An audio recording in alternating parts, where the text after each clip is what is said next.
प्रेम से बोलो लक्ष्मी नारायण भगवान की जय, राधा कृष्ण भगवान की जय। आज के वीडियो में आप श्रवण करेंगे मार्गशीर्ष अघन मास महात्म्य में 25वें अध्याय की कथा। और आज की कथा है तुलसी दल का महात्म्य। ब्राह्मणों ने व्यास जी से पूछा, द्विश्रेष्ठ, इस मृत्यु लोक में कौन ऐसा मनुष्य है जो पुण्य आत्माओं में श्रेष्ठ, परम पवित्र, सबके लिए सुलभ, मनुष्यों के द्वारा पूजन करने योग्य तथा मुनियों और तपस्वियों का भी आदर पात्र है।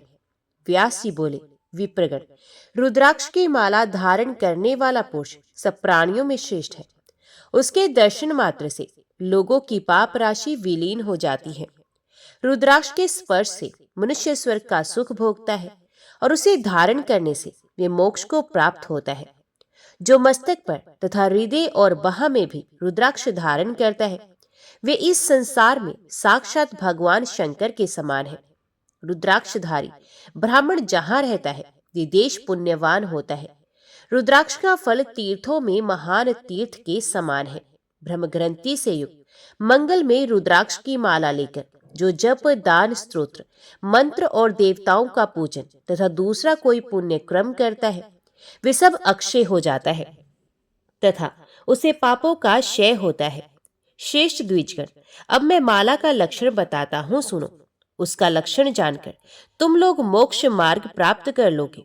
जिस रुद्राक्ष में योनि का चिन्ह ना हो, जिसमें कीड़ों ने छेद कर दिया हो, जिसका लिंग चिन्ह मिट गया हो, अथवा जिसमें दो बीज एक साथ सटे हुए हों, ऐसे रुद्राक्ष के दाने को माला में नहीं लेना चाहिए।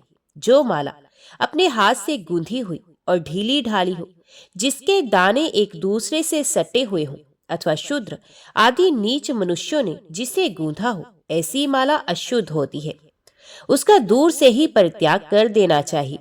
सर्प के समान आकार वाली, नक्षत्रों की सी शोभा धारण करने वाली, सुमेरु से युक्त तथा सटी हुई ग्रंथि के कारण शुद्ध है, वही माला उत्तम मानी गई है। विद्वान पुरुष को वैसे ही माला पर जप करना चाहिए। उपर्युक्त लक्षणों से शुद्ध रुद्राक्ष की माला हाथ में लेकर मध्यमा उंगली से लगे हुए दानों को अंगूठे से सरकाते हुए जप करना चाहिए। मेरु के पास पहुंचने पर माला को हाथ से बार बार घुमा लेना चाहिए। मेरु का उल्लंघन करना उचित नहीं। वैदिक, पौराणिक तथा आगमोक्त जितने भी मंत्र हैं, सब रुद्राक्ष माला पर जप करने से अभिष्ट फल के उत्पादक और मोक्षदायक होते हैं। जो रुद्राक्ष माला से चूते हुए जल को मस्तक पर धारण करता है, ये सब पापों से शुद्ध होकर पुण्य का भागी होता है। रुद्राक्ष माला का एक एक बीज एक एक देवता के समान है। जो मनुष्य अपने शरीर में रुद्राक्ष धारण करता है, वे देवताओं में श्रेष्ठ होता है। ब्राह्मणों ने पूछा, गुरुदेव, रुद्राक्ष की उत्पत्ति कहाँ से हुई है तथा वे इतना पवित्र कैसे हुआ? व्यास जी ने कहा, ब्राह्मणों, पहले किसी सतयुग में एक त्रिपुर नाम का दानव रहता था। ये देवताओं का वध करके अपने अंतरिक्षचारी नगर में छिप जाता था। ब्रह्मा जी के वरदान से प्रबल होकर वे संपूर्ण लोकों के विनाश की चेष्टा कर रहा था। एक समय देवताओं के निवेदन करने पर भगवान शंकर ने यह भयंकर समाचार सुना। सुनते ही उन्होंने अपने आजगव नामक धनुष पर विकराल बाण चढ़ाया और उस दानव को दिव्य दृष्टि से देखकर मार डाला। दानव आकाश से टूटकर गिरने वाली बहुत बड़ी लूका के समान इस पृथ्वी पर गिरा। इस कार्य में अत्यंत श्रम होने के कारण रुद्रदेव के शरीर से पसीने की बूंदें टपकने लगी। उन बूंदों से तुरंत ही पृथ्वी पर रुद्राक्ष का महान वृक्ष प्रकट हुआ। इसका फल अत्यंत गुप्त होने के कारण साधारण जीव उसे नहीं जानते। तदंतर एक दिन कैलाश के शिखर पर विराजमान हुए देवादिदेव भगवान शंकर को प्रणाम करके कार्तिकेय जी ने कहा, तात, मैं रुद्राक्ष का यथार्थ फल जानना चाहता हूँ। उस पर जप करने तथा उसका धारण, दर्शन अथवा स्पर्श करने से क्या फल मिलता है? भगवान शिव ने कहा, रुद्राक्ष के धारण करने से मनुष्य संपूर्ण पापों से छूट जाता है। यदि कोई हिंसक पशु भी कंठ में रुद्राक्ष धारण करके मर जाए तो रुद्र स्वरूप हो जाता है। फिर मनुष्य आदि के लिए तो कहना ही क्या। जो मनुष्य मस्तक और हृदय में रुद्राक्ष की माला धारण करके चलता है, उसे पग पग पर अश्वमेध यज्ञ का फल प्राप्त होता है। रुद्राक्ष में 1 से लेकर 14 तक मुख होते हैं। जो कितने भी मुख माले रुद्राक्ष को धारण करता है वे मेरे समान होता है। इसलिए पुत्र, तुम पूरा प्रयत्न करके रुद्राक्ष धारण करो। जो रुद्राक्ष धारण करके इस भूतल पर प्राण त्याग करता है, ये सब देवताओं में पूजित होकर मेरे रमणीय धाम को जाता है। जो अपने मृत्यु काल में मस्तक पर एक रुद्राक्ष की माला धारण करता है, वे शैव, वैष्णव, शाक्त, गणेश उपासक और सूर्य उपासक सब कुछ है। जो इस प्रसंग को पढ़ता, पढ़ाता, सुनता और सुनाता है, वे सब पापों से मुक्त होकर सुखपूर्वक मोक्ष लाभ करता है। कार्तिकेय जी ने कहा, जगदीश्वर, मैं अन्यान्य फलों की पवित्रता के विषय में भी प्रश्न कर रहा हूँ। सब लोगों के हित के लिए ये बताइए कि कौन कौन से फल उत्तम है।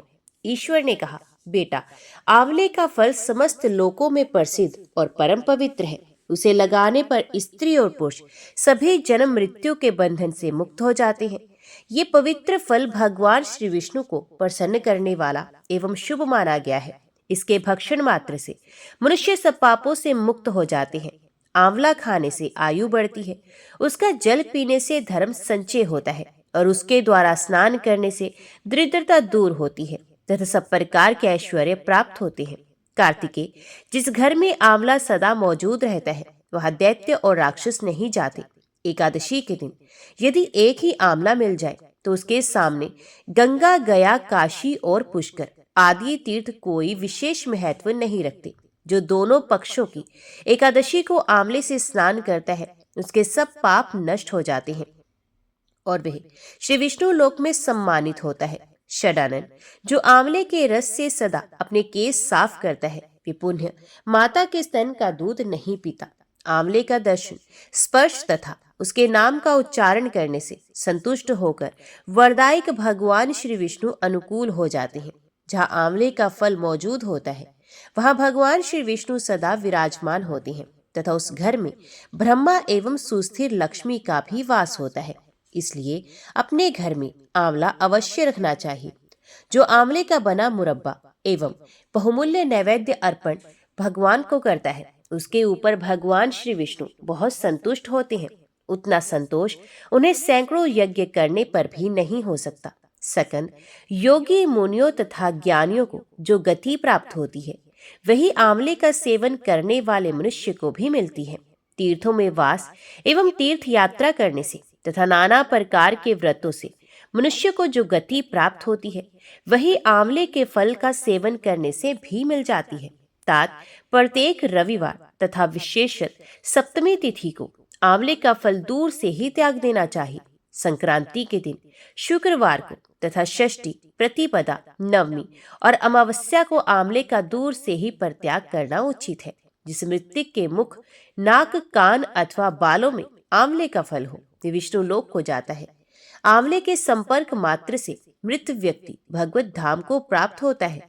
जो धार्मिक मनुष्य शरीर में आंवले का रस लगाकर स्नान करता है, उसे पद पद पर अश्वमेध यज्ञ का फल मिल जाता है। उसके दर्शन मात्र से जितने भी पापी जंतु हैं वे भाग जाते हैं तथा कठोर एवं दुष्ट ग्रह पलायन कर जाते हैं। सकन, पूर्व काल की बात है, एक चांडाल शिकार खेलने के लिए वन में गया। वहां अनेकों मृगों और पक्षियों को मारकर जब वे भूख प्यास से अत्यंत पीड़ित हो गया, तब सामने ही उसे एक आंवले का वृक्ष दिखाई दिया। उसमें खूब मोटे मोटे फल लगे थे। चांडाल सहसा वृक्ष के ऊपर चढ़ गया और उसके उत्तम उत्तम फल खाने लगा। प्रारब्धवश ये वृक्ष के शिखर से पृथ्वी पर गिर पड़ा और वेदना से व्यथित होकर इस लोक से चल बसा। तदंतर संपूर्ण प्रेत, राक्षस, भूतगण तथा यमराज के सेवक बड़ी प्रसन्नता के साथ वहां आए, किंतु उसे ले जा न सके। यद्यपि वे महान बलवान थे, तथापि उस मृतक चांडाल की ओर आंख उठाकर देख भी नहीं सकते थे। जब कोई भी उसे पकड़कर ले जा न सका, तब वे अपनी असमर्थता देखकर मुनियों के पास जाकर बोले, ज्ञानी महर्षियों, चांडाल तो बड़ा पापी था, फिर क्या कारण है कि हम लोग तथा ये यमराज के सेवक उसकी ओर देख भी नहीं पा रहे। ये मेरा है, ये मेरा है कहते हुए हम लोग झगड़ा कर रहे हैं, किंतु उसे ले जाने की शक्ति नहीं रखते। क्यों और किसके प्रभाव से वे सूर्य की भांति चमक रहा है, उसकी ओर दृष्टिपात करना भी कठिन जान पड़ता है। मुनियों ने कहा, प्रेतगण, इस चांडाल ने आंवले के पके हुए फल खाए थे। उसकी डाल टूट जाने से उसके संपर्क में ही इसकी मृत्यु हुई है। मृत्यु काल में भी इसके आसपास बहुत से फल बिखरे पड़े हैं। इन्हीं सब कारणों से तुम लोगों का इसकी ओर देखना कठिन हो रहा है। इस पापी का आंवले से संपर्क रविवार को या किसी निषिद्ध वेला में नहीं हुआ, इसलिए ये दिव्य लोक को प्राप्त हुआ है। प्रेत बोले, मुनीश्वरों, आप लोगों का ज्ञान उत्तम है, इसलिए हम आपसे एक प्रश्न पूछते हैं। जब तक यहाँ श्री विष्णु लोक से विमान नहीं आता, तब तक आप लोग हमारे प्रश्न का उत्तर दे दें। जहाँ वेदों और नाना प्रकार के मंत्रों का गंभीर घोष होता है, जहाँ पुराणों और स्मृतियों का स्वाध्याय किया जाता है, वहाँ हम एक क्षण के लिए भी नहीं ठहर सकते।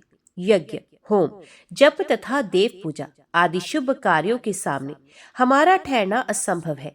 इसलिए हमें ये बताइए कि कौन सा कर्म करके मनुष्य प्रेत योनियों को प्राप्त होते हैं। हमें ये सुनने की भी इच्छा है कि उनका शरीर विकृत क्यों कर दिया जाता है। ब्रह्म ऋषियों ने कहा, जो झूठी गवाही देते तथा वध और बंधन में पड़कर मृत्यु को प्राप्त होते हैं, वे नरक में पड़े हुए जीव ही प्रेत होते हैं। जो ब्राह्मणों के दोष ढूंढने में लगे रहते हैं और गुरुजनों के शुभ कर्मों में बाधा पहुंचाते हैं तथा जो श्रेष्ठ ब्राह्मण को दिए जाने वाले दान में रुकावट डाल देते हैं, ये चिरकाल तक प्रेत योनि में पड़कर नरक से कभी उद्धार नहीं पाते। जो मूर्ख अपने और दूसरों के बैलों को कष्ट दे, उनसे बोझ ढोने का काम लेकर उनकी रक्षा नहीं करते, जो अपनी प्रतिज्ञा का त्याग करते, असत्य बोलते और व्रत भंग करते हैं तथा जो कमल के पत्ते पर भोजन करते हैं, वे सब इस पृथ्वी पर कर्म अनुसार प्रेत होते हैं। जो अपने चाचा और मामा आदि की सदाचारिणी कन्या तथा साध्वी स्त्री को बेच देते हैं, वे भूतल पर प्रेत होते हैं। प्रेतों ने पूछा, ब्राह्मणों, किस प्रकार और किस कर्म के आचरण से मनुष्य प्रेत नहीं होते? तो ब्राह्मणों ने कहा, जिस बुद्धिमान पुरुष ने तीर्थों के जल में स्नान तथा शिव को नमस्कार किया है, वह मनुष्य प्रेत नहीं होता। जो एकादशी अथवा द्वादशी को उपवास करके विशेषत भगवान श्री विष्णु का पूजन करते हैं तथा जो वेदों के अक्षर, सूक्त, स्तोत्र और मंत्र आदि के द्वारा देवताओं के पूजन में संलग्न रहते हैं, उन्हें भी प्रेत नहीं होना पड़ता। पुराणों के धर्म युक्त दिव्य वचन सुनने, पढ़ने और पढ़ाने से तथा नाना प्रकार के व्रतों का अनुष्ठान करने और रुद्राक्ष धारण करने से जो पवित्र हो चुके हैं एवं जो रुद्राक्ष की माला पर जप करते हैं, वे प्रेत योनि को नहीं प्राप्त होते। जो आंवले के फल के रस से स्नान करके प्रतिदिन आंवला खाया करते हैं तथा आंवले के द्वारा भगवान श्री विष्णु का पूजन भी करते हैं, वे कभी पिशाच योनि में नहीं जाते। प्रेत बोले, महर्षि, संतों के दर्शन से पुण्य होता है, इस बात का पौराणिक विद्वान जानते हैं। हमें भी आपका दर्शन हुआ, इसलिए आप लोग हमारा कल्याण करें। धीर महात्माओं, जिस उपाय से हम सब लोगों को प्रेत योनि से छुटकारा मिले, उसका उपदेश कीजिए। हम आप लोगों की शरण में आए हैं। ब्राह्मण बोले, हमारे वचन से तुम लोग आंवले का भक्षण कर सकते हो, वे तुम्हारे लिए कल्याण कारक होगा। उसके प्रभाव से तुम उत्तम लोक में जाने के योग्य बन जाओगे। महादेव जी कहते हैं, इस प्रकार ऋषियों से सुनकर पिशाच आंवले के वृक्ष पर चढ़ गए और उसका फल ले लेकर उन्होंने बड़ी मौज के साथ खाया। तब देवलोक से तुरंत ही एक पीले रंग का स्वर्ण में विमान आया, जो परम शोभायमान था। पिशाचों ने उस पर आरूढ़ होकर स्वर्गलोक की यात्रा की। बेटा, अनेक व्रतों और यज्ञों के अनुष्ठान से भी जो अत्यंत दुर्लभ है, वही लोक उन्हें आंवले का भक्षण करने मात्र से मिल गया। कार्तिकेय जी ने पूछा, पिताजी, जब आंवले के फल का भक्षण करने मात्र से प्रेत पुण्यात्मा होकर स्वर्ग को चले गए, तब मनुष्य आदि जितने प्राणी हैं, वे भी आंवला खाने से क्यों नहीं तुरंत स्वर्ग में चले जाते? महादेव जी ने कहा, बेटा, स्वर्ग की प्राप्ति तो उन्हें भी होती है, किंतु तुरंत ऐसा ना होने में एक कारण है, उनका ज्ञान लुप्त रहता है। वे अपने हित और अहित की बात नहीं जानते, इसलिए आंवले के महत्व में उनकी श्रद्धा नहीं होती। जिस घर की मालकिन सहज ही काबू में ना आने वाली पवित्रता और संयम से रह गुरुजनों द्वारा निकाली हुई तथा दुराचारिणी होती है, वहां प्रेत रहा करते हैं। जो कुल और जाति से नीच, बल और उत्साह से रहे, बहरे, दुर्बल और दीन है, वे कर्म जनित पिशाच है। जो माता पिता, गुरु और देवताओं की निंदा करते हैं, पाखंडी और वाम मार्गी हैं। जो गले में फांसी लगाकर, पानी में डूबकर, तलवार या छुरा भोंकर अथवा जहर खाकर आत्मघात कर लेती हैं। ये प्रेत होने के पश्चात इस लोक में चांडाल आदि योनियों के भीतर जन्म ग्रहण करती हैं। जो माता पिता आदि से द्रोह करते, ध्यान और अध्ययन से दूर रहती हैं, व्रत और देव पूजा नहीं करती, मंत्र और स्नान से हीन रहकर गुरु पत्नी गमन में प्रवृत्त होती हैं, तथा जो दुर्गति में पड़ी हुई चांडाल आदि की स्त्रियों से समागम करते हैं, वे भी प्रेत होती हैं। मलेशियों के देश में जिनकी मृत्यु होती है, जो मलेशियों के समान आचरण करते और स्त्री के धन से जीविका चलाते हैं, जिनके द्वारा स्त्रियों की रक्षा नहीं होती, वे निस्संदेह प्रेत होते हैं। जो क्षुधा से पीड़ित, थके मांदे, गुणवान और पुण्य आत्मा अतिथि के रूप में घर पर आए हुए ब्राह्मण को लौटा देती हैं, उसका यथावत सत्कार नहीं करते।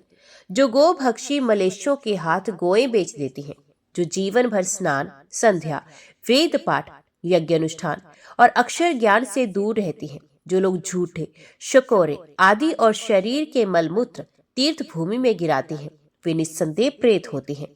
जो स्त्रियां पति का परित्याग करके दूसरे लोगों के साथ रहती हैं, वे चिरकाल तक प्रेत लोक में निवास करने के पश्चात चांडाल योनि में जन्म लेती हैं। जो विषय और इंद्रियों से मोहित होकर पति को धोखा देकर स्वयं मिठाइयां उड़ाती हैं, वे पापाचारिणी स्त्रियां चिरकाल तक इस पृथ्वी पर प्रेत होती हैं। जो मनुष्य बलपूर्वक दूसरे की वस्तुएं लेकर उन्हें अपने अधिकार में कर लेते हैं और अतिथियों का अनादर करते हैं, वे प्रेत होकर नरक में पड़े रहते हैं। इसलिए जो आंवला खाकर उसके रस से स्नान करते हैं, वे सब पापों से मुक्त होकर विष्णु लोक में प्रतिष्ठित होते हैं। अतः सब प्रकार से प्रयत्न करके तुम आंवले के कल्याण में फल का सेवन करो। जिस पवित्र और मंगल में उपाख्यान का प्रतिदिन श्रवण करता है, वे संपूर्ण पापों से शुद्ध होकर भगवान श्री विष्णु के लोक में सम्मानित होता है। जो सदा ही लोगों में, विशेषत वैष्णवों में, आंवले के महात्म्य का श्रवण कराता है, ये भगवान श्री विष्णु के सायुज्य को प्राप्त होता है, ऐसा पौराणिकों का कथन है। कार्तिकेय जी ने कहा, प्रभु, रुद्राक्ष और आंवला, इन दोनों फलों की पवित्रता को तो मैं जान गया। अब मैं ये सुनना चाहता हूँ कि कौन सा ऐसा वृक्ष है जिसका पत्ता और फूल भी मोक्ष प्रदान करने वाला है। महादेव जी बोले, बेटा, सब प्रकार के पत्तों और पुष्पों की अपेक्षा तुलसी ही श्रेष्ठ मानी गई है। वे परम मंगल में समस्त कामनाओं को पूर्ण करने वाली, शुद्ध, श्री विष्णु को अत्यंत प्रिय तथा वैष्णवी नाम धारण करने वाली है। ये संपूर्ण लोकों में श्रेष्ठ, शुभ तथा भोग और मोक्ष प्रदान करती है। भगवान श्री विष्णु ने पूर्व काल में संपूर्ण लोकों का हित करने के लिए तुलसी का वृक्ष रोपा था। तुलसी के पत्ते और पुष्प सब धर्मों में प्रतिष्ठित हैं। जैसे भगवान श्री विष्णु को लक्ष्मी और मैं दोनों प्रिय हैं, उसी प्रकार ये तुलसी देवी भी परम प्रिय है। हम तीन के सिवा कोई चौथा ऐसा नहीं जान पड़ता जो भगवान को इतना प्रिय हो। तुलसी दल के बिना दूसरे दूसरे फूलों, पत्तों तथा चंदन आदि के लेपों से भगवान श्री विष्णु को उतना संतोष नहीं होता। जिसने तुलसी दल के द्वारा पूर्ण श्रद्धा के साथ प्रतिदिन भगवान विष्णु का पूजन किया है, उसने दान, होम, यज्ञ और व्रत आदि सब पूर्ण कर लिए।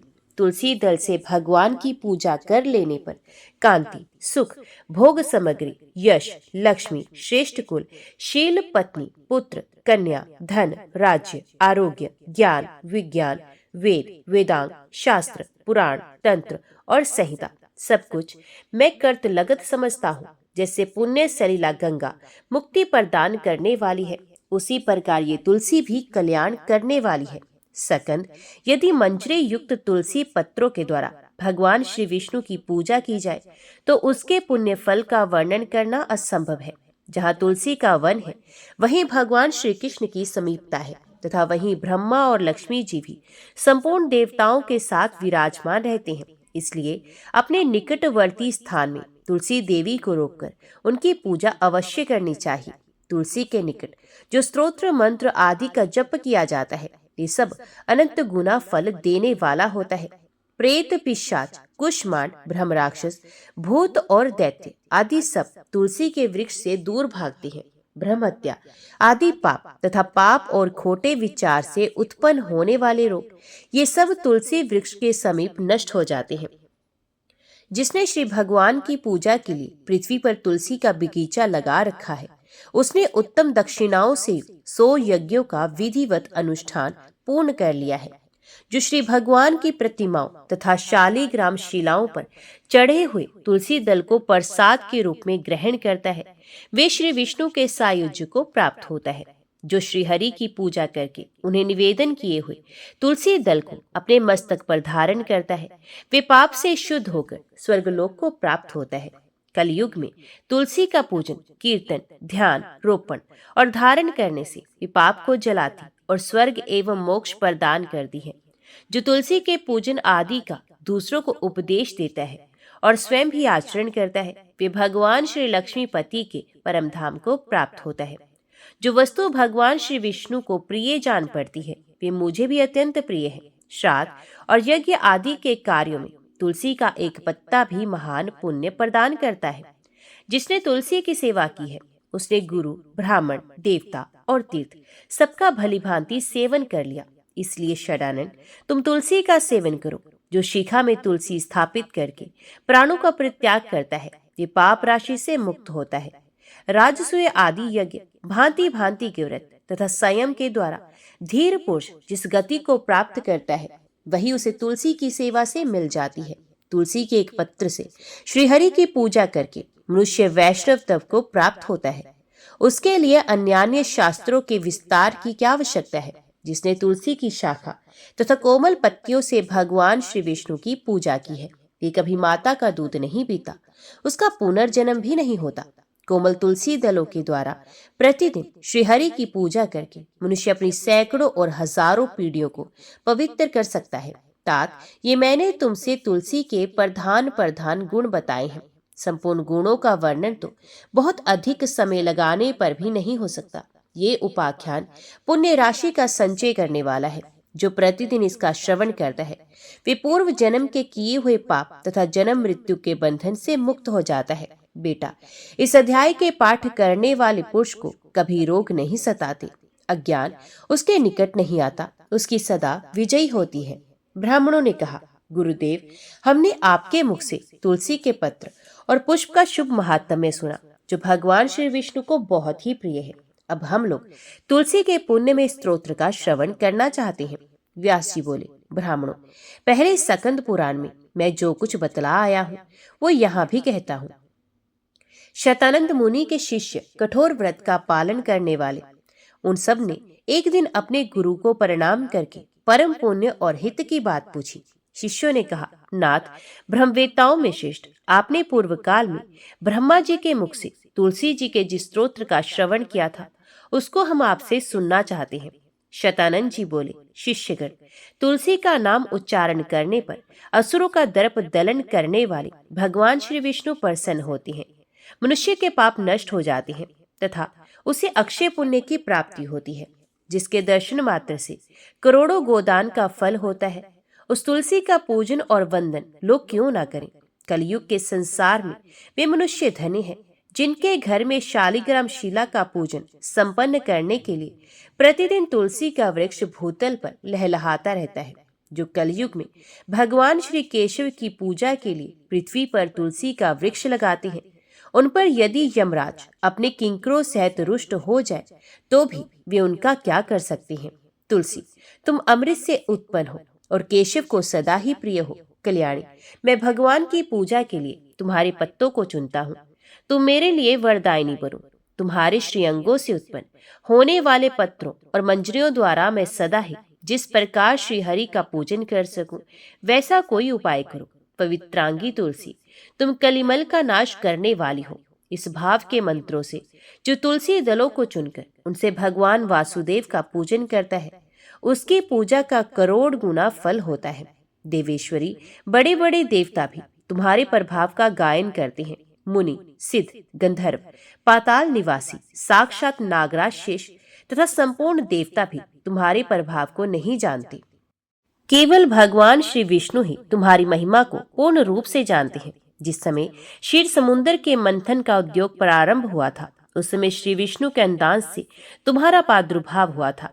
पूर्व काल में श्री हरि ने तुम्हें अपने मस्तक पर धारण किया था। देवी, उस समय श्री विष्णु के शरीर का संपर्क पाकर तुम परम पवित्र हो गई थी। तुलसी मैं तुम्हें प्रणाम करता हूँ। तुम्हारे श्रीअंग से उत्पन्न पत्रों द्वारा जिस प्रकार श्रीहरि की पूजा कर सकूं, ऐसी कृपा करो जिससे मैं निर्विघ्नता पूर्वक परम गति को प्राप्त हूँ। साक्षात श्री कृष्ण ने तुम्हें गोमती तट पर लगाया और बढ़ाया था। वृंदावन में विचरते समय उन्होंने संपूर्ण जगत और गोपियों के हित के लिए तुलसी का सेवन किया। जगत प्रिया तुलसी पूर्व काल में वशिष्ठ जी के कथन अनुसार श्री रामचंद्र जी ने राक्षसों का वध करने के उद्देश्य से सरयू के तट पर तुम्हें लगाया था। तुलसी देवी मैं तुम्हें प्रणाम करता हूँ।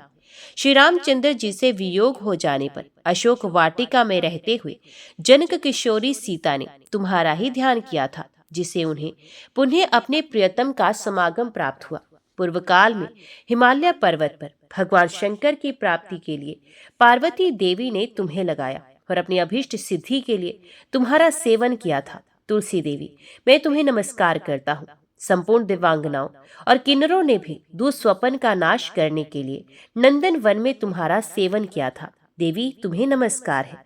धर्मान्य गया में साक्षात पितरों ने तुलसी का सेवन किया था। दंडकारण्य में भगवान श्री रामचंद्र जी ने अपने हित साधन की इच्छा से परम पवित्र तुलसी का वृक्ष लगाया तथा लक्ष्मण और सीता ने भी बड़ी भक्ति के साथ उसे पोसा था। जिस प्रकार शास्त्रों में गंगा जी को त्रिभुवन व्यापिनी कहा गया है, उसी प्रकार तुलसी देवी भी संपूर्ण चराचर जगत में दृष्टि गोचर होती हैं। तुलसी का ग्रहण करके मनुष्य पातकों से मुक्त हो जाता है और तो और मुनीश्वरों तुलसी के सेवन से ब्रह्महत्या भी दूर हो जाती है।